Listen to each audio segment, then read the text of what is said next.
And welcome back to Great Day, Washington. Calvin Roberson, originally from the D.C. area, but is now known as Pastor Cal from the Atlanta-based reality show Married at First Sight, has a book out called Marriage Ain't for Punks, a no-nonsense guide to building a lasting relationship. And we got some tips on how to manage marriage, especially in time of COVID.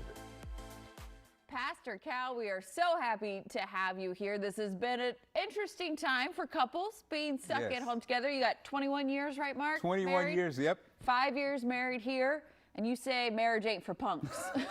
Marriage ain't for punks, and I emphasize ain't, okay?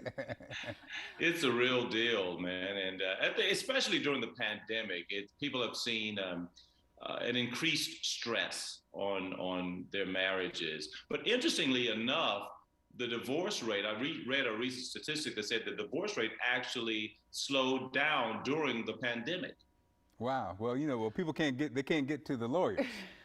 They can't get, you're absolutely right. They can't get to the lawyers, Mark, and you can't leave home. They're just finally getting a chance to slow down and enjoy each other. Well, Pastor Cal, that's what? a better way to look at it. I've been listening to your book, and that's really kind of where you're going to. You're basically saying that this thing ain't easy, and you got to have some particular fortitude to stick it out. But that's the whole purpose of being married, right? That's because the title is kind of, the titling is definitely kind of unsettling. But you're kind of saying you gotta be tough to get through it, right?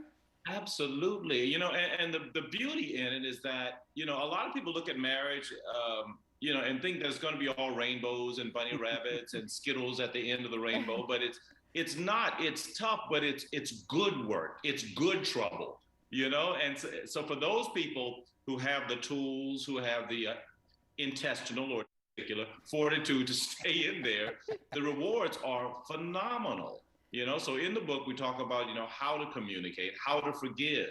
And even in those situations which are extreme, because I'm not the guy who tells everyone stay in your marriage irrespective of the circumstances. There's physical abuse. If there's mental or emotional abuse, there might be some causes to separate. And there's even a part where I talk about how to separate civilly and remain sane.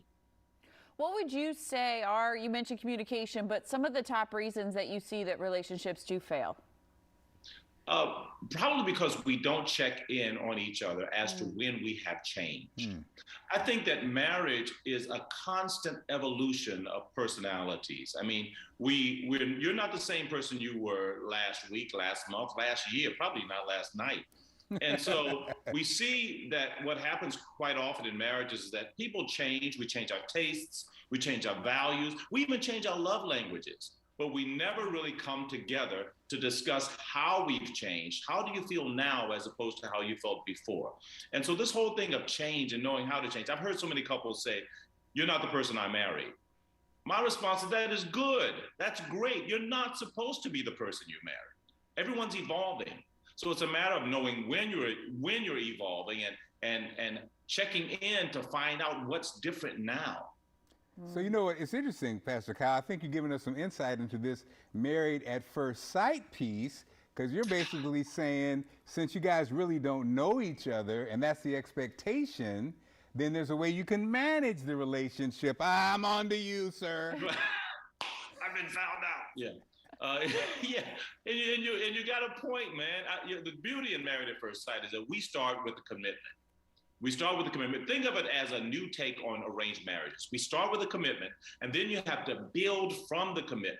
Now, I'm going to let you know, this is not for people who just thinking about getting married or just on some sort of, have some sort of whimsical ideas of marriage. This show is for people who are seriously want to be married, and the idea is to start with a commitment and then grow the relationship. I say in the book that people don't fall in love, you grow in love, because every time you fall, you get hurt. When you fall, there's no responsibility for your actions. But to grow says that you're the one who nurtures it, you're the one who waters it, you're the one who pays attention to it, and you have an active role in its development. You are amazing, Pastor Cal. Wow, we love that you are providing this with us. We're all kind of figuring, new things out because of just the change in our lifestyle now with the way things are going and how our marriage continues to grow as well. We have so many questions for you, but we don't have time. But Thank you for being here to share the book with us and some great advice. Great. Thank you. It's a pleasure being here. You can get more from his book, Marriage Ain't for Punks, from your favorite book retailer. It's just fun to say.